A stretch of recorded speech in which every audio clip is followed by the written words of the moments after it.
Hello दोस्तों, कैसे हैं प्यारे। चलिए, आशा करता हूँ कि अच्छे होंगे।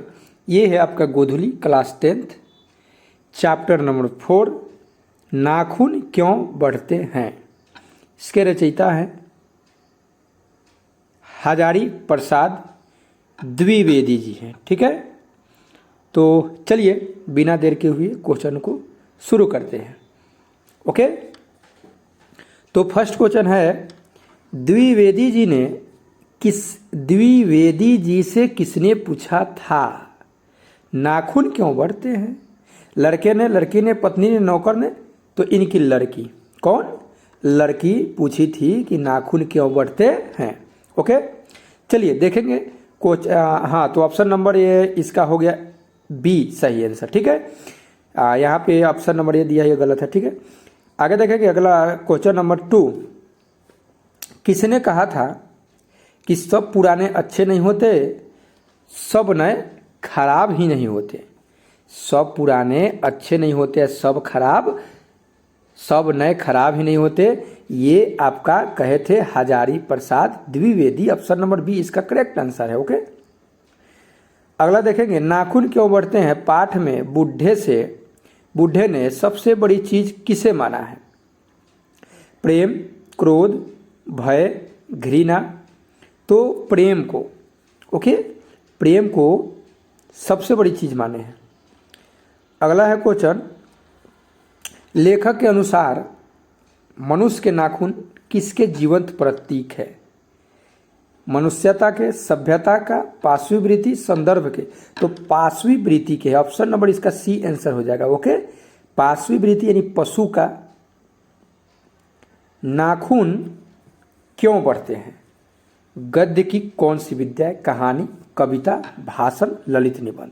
तो ये है ललित निबंध। ऑप्शन नंबर डी इसका करेक्ट आंसर है। ओके, क्वेश्चन नंबर देखेंगे 6।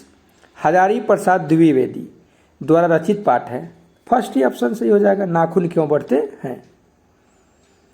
अगला है, फिर वही क्वेश्चन डबल बार दे दिया, सब पुराने अच्छे नहीं होते, सब नए खराब नहीं होते। यह उक्ति है Vivekananda, Ramakrishna, Hazari Prasad Dwivedi. Option number C correct answer.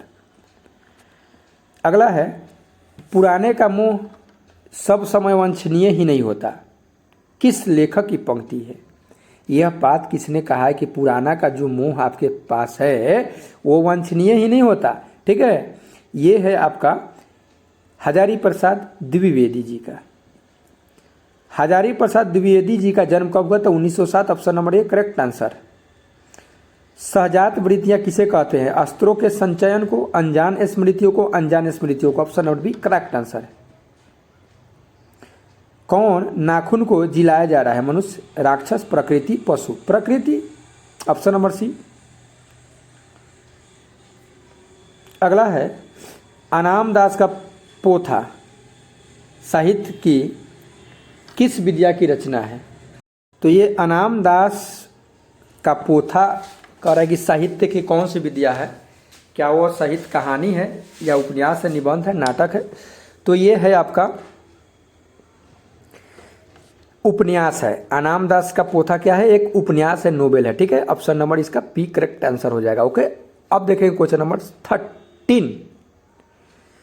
Mahabharat क्या है, उपन्यास है, कहानी है, शास्त्र, पुराण है। तो पुराण है। ठीक है, ऑप्शन नंबर डी सही आंसर हो जाएगा। पुराण के लिखा है, पुराण है। ठीक है, कौन मनुष्य का आदर्श नहीं बन सकता। शेर, बंदरिया, भालू, हाथी। बंदरिया जो है ना, मोम, तो मोम होता है। शिक्षक का अर्थ क्या होता है, मोम, जिसे मोमबत्ती बनता है। नाखून क्यों बढ़ते हैं, नाखून हो गया है, कोई दिक्कत नहीं है। निबंध में निबंधकार का कौन सा दृष्टिकोण प्रकट होता है, पशुवादी, दानववादी, देववादी, मानवतावादी। तो ये है मानवतावादी। ठीक है, यानी मानववादी। अगला है, आचार्य हरजादी प्रसाद द्विवेदी ने साहित्य की किस विद्या में लेखन नहीं किए। आलोचना, उपन्यास, कहानी, निबंध। तो ये कहानी नहीं लिखे हैं, आलोचना किए हैं, उपन्यास भी लिखे हैं, निबंध भी लिखे हैं। और ये तो अभी आप देख रहे हैं जिसका क्वेश्चन आंसर है नाखून क्यों बढ़ते हैं, ये है आपका ललित निबंध। ओके, क्वेश्चन नंबर देखेंगे 18। हिंदी साहित्य का आदिकाल के रचनाकार है नलिनी विलोचन शर्मा, आचार्य हजारी प्रसाद द्विवेदी, हजारी प्रसाद द्विवेदी, देवेंद्रनाथ शर्मा। ये ऑप्शन नंबर बी और सी तो दोनों हो जाएगा क्योंकि एक ही नाम है। ओके, कामसूत्र किसकी रचना है? हजारी प्रसाद द्विवेदी, पतंजलि, वात्स्यायन, रामानुजन। तो ये है वात्स्यायन का, ठीक ना। कामसूत्र ये जो पुस्तक है वात्स्यायन के द्वारा लिखा हुआ है। Option number 20 sorry question number 20 ना होगा जी। नाखून क्यों बढ़ते हैं के निबंधकार कौन है? अब लीजिए ना, ऑप्शन नंबर डी आपको भी दिख रहा होगा, कई बार रिपीट कर दिया क्वेश्चन। अगला है नख किसका प्रतीक है? नख जो है, नख यानी नाखून, मानवता का, पशुता का। तो ये है पशुता का है, option number B correct answer. Prithviraj Raso किनका संपादन है? किनका संपादन? Hazari Prasad Dwivedi, Max Muller, Sumitra Nandan Pant, Nalini Vilochan Sharma. तो ये है आपका पृथ्वीराज रासो जो है हजारी प्रसाद द्विवेदी जी का है, ठीक है। अशोक का फूल किनकी रचना है? हजारी प्रसाद द्विवेदी, ऑप्शन नंबर सी। किस देश के लोग बड़े बड़े नख पसंद करते थे? गौड़ देश के, कैकेतवाही, गंधार। तो गौड़ देश के लोग जो थे बड़े बड़े नख पसंद करते थे, नख माने नाखून। ओके, इनमें कौन सी रचना निबंध संग्रह है? हिंदी साहित्य की भूमिका, प्राचीन भारत के कलात्मक विनोद, नाथ सिद्धों की वाणियाँ, चारु चंद्रलेख। ये है प्राचीन भारत के कलात्मक विनोद, ठीक है। ऑप्शन नंबर बी इसका सही आंसर हो जाएगा। द्विवेदी जी को आलोक पर्व पर कौन सा पुरस्कार मिला? प्रेमचंद। अगला है कालिदास की ललित योजना किनकी रचना है? कालिदास की जो ललित योजना है ये किनकी रचना है? तो ये है आपका हजारी प्रसाद द्विवेदी जी का। ओके, अगला देखेंगे, मनुष्य को नाखून की जरूरत कब थी? जंगली जीवन में, शिक्षित जीवन में, अशिक्षित जीवन में, अविकसित जीवन में। तो ये जंगली जीवन में नाखून की आवश्यकता थी, चीर फाड़ करने का काम आदि मानव लोग करते थे, ठीक है।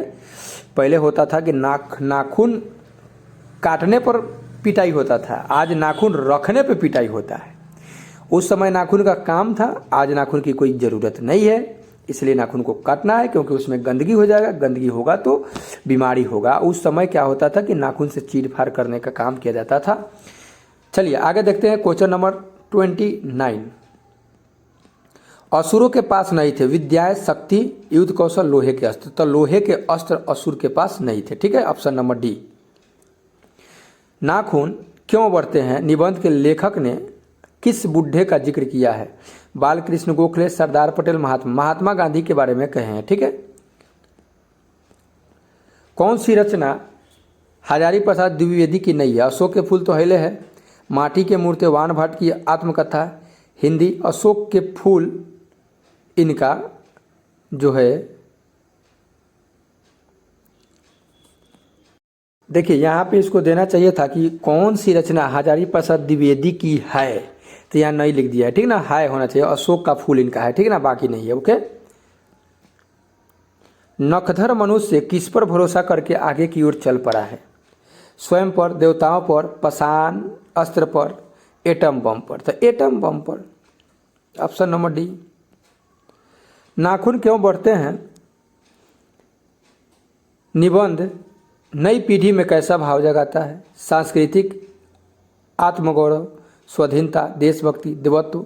तो ये है आपका सांस्कृतिक आत्मगौरव। ओके, देखेंगे 34। कितने वर्ष पहले भारतवासी नाखून को जम के संवारता था? 1000 वर्ष पहले, 2000 वर्ष पहले। तो 2000 वर्ष पहले जो था ना, नाखून को भारतवासी जम के संवारते थे, आज भी संवारते हैं, खास करके महिलाएं। ओके, द्विवेदी जी ने निर्लज अपराधी किसे कहा? तो नाखून को कहे। बार बार काट देता है लोग, बार बार बढ़ जाता है। Option number 1 correct answer. Hazari Prasad Dwivedi का जन्म कहाँ हुआ था? समस्तीपुर बिहार, बलिया बिहार, बलिया उत्तर प्रदेश। तो ये हुआ था इनका बलिया उत्तर प्रदेश में। ओके, उत्तर प्रदेश राज्य है, बलिया जिला है। ओके, कौन छोटे छोटे नखों को पसंद करते थे?